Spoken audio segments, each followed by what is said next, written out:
Good afternoon and another Ragnarok X Next Generation content na naman tayo mga tol. And for today's video, meron tayong announcement and meron tayong bad news and good news na isa-share. If you napanood nyo yung previous video natin, uploaded video natin is hindi natin nabuo yung return ni 30 days challenge tol kasi nakalagin tayo ng 29. Reason behind that is because nag-stream ako ng 25, Feb 25, nag-stream ako ng Feb 25. Kala ko, doon ako nag-log out. Yun yung nare-recall ko talaga.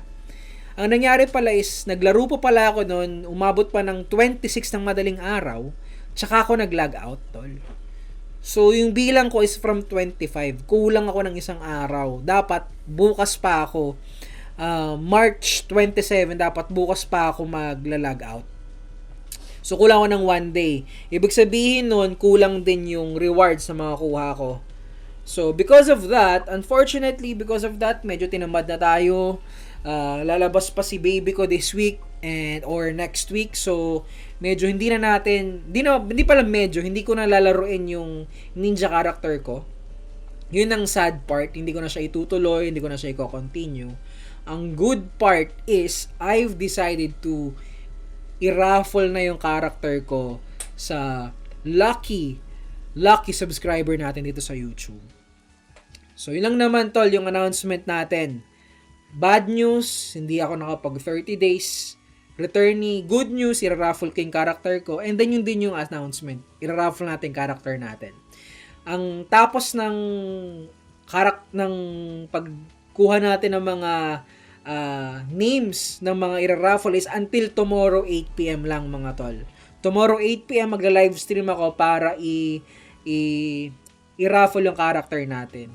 You just have to make sure na meron kayong dalawang requirements na dapat na nandun. First is dapat merong hashtag Armada failed returnee.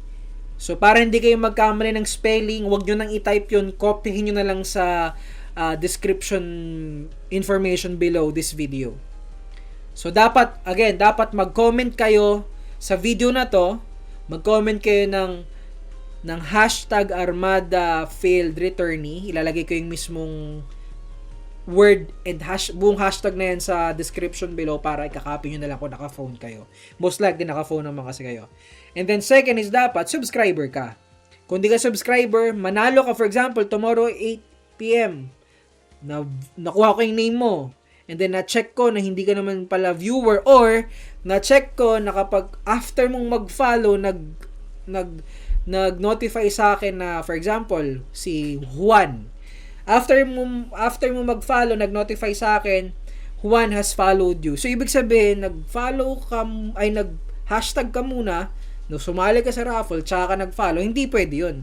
Dapat existing ka na, or kung hindi ka man existing, nakapag-follow ka muna sa akin o finollow mo na ako sa YouTube before ka maglagay nung comment mo. Makikita naman yun dun sa notification ko sa YouTube. So ano bang makukuha nyo sa ano bang value ng character ko para ganahan naman kayong sumali sa raffle? Ano ba yung value ng character ko? Ang character ko lang naman mga tol is meron tayong magic ninja pala ako mga pre sa mga hindi nakakalam dyan. Meron tayong 1.2, almost 1.3 int. And then meron na tayong plus 6 na blue int talisman tol. Mahirap magpa-plus 6 ng blue talisman tol ha. Ito pa lang, panalo ka na dyan. So meron din tayong plus 6 na, hindi pala talisman, accessories. Meron tayong plus 6 na talisman. Armors ko 6-7. Meron akong shoes na plus 3. Kasi ito yung ginawa kong alay nung pinagpapaluko yung accessories natin. And then, meron tayong plus 5 na weapon. So, dun pa lang tol. Refine pa lang. Medyo okay na yung character ko. Dyan pa lang dapat ma-excite ka na. And then, sa cards naman. Sa cards, ang napili kong element to maximize sa ninja ko is wind. So, meron tayong Arclaus card. 3 Arclaus card sa weapon. Sa armors natin, meron tayong mga HP card. Meron tayong Sasquatch, Hode, and then meron tayong Vitata. For our accessories and talisman naman, kompleto rin tayo ng Obyun. May Obyun tayo. Ayan, Obyun. Obyun. And then if magbe-BH ako, if mag-grind ako tol, nag-change ako ng card ko sa accessories, pinapalitan ko ng Zerum card. Final M damage bonus 6%. Ayan. So, ano pa bang nakaka-excite? Pwede ma-excite kayo sa character ko. Sa Shadow Equipment, SE4 tayo. And then, na-maximize ko na yung stats dyan. Hindi nyo na need gastosan yan, tol. Okay na yan. And then, for my pet, meron din tayong Class S na pet. Yung Class S natin is yung Moonlit Rabbit.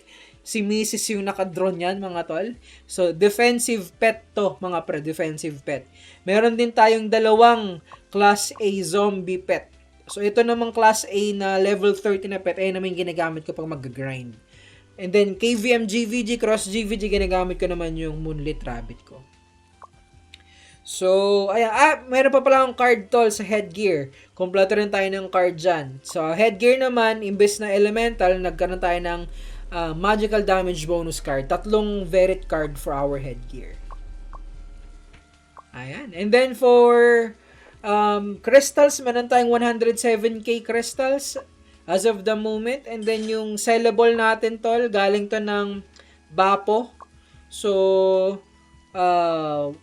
worth ito 100k, 36k. So 136k worth sa exchange. Kung mabenta, meron ko pang additional 136k. So total mga 200k crystals total yung meron ka kapag nakuha mo yung character mo pag nabenta yung mga sellable items ko sa exchange. And then yun muna yung video natin for now. Since hindi ko nalaruin yung character ko, so I'll be waiting for the next server to play either Taekwondo, check ko yung Taekwondo, or balik tayo ng Clown. Medyo na-miss ko yung Clown eh. Nung naglaro ko dito, inisip ko dapat Clown na lang pala yung nilaro ko kasi hindi ako makapag-maximize ng skills ko sa BH. So, waiting tayo for the next server, and then congratulations na sa bagong hahawak or bagong magpapilot ng character ko. I hope i-share nyo tong video na to, i-share nyo to sa friends nyo para dumaming views natin. Alam mo naman, payaman tayo tol, hindi tayo plastic. Pag madaming views ang video na to, mas maganda. So yun muna yung video natin for now, and see you on my next one. Salute sa inyong lahat. Bye!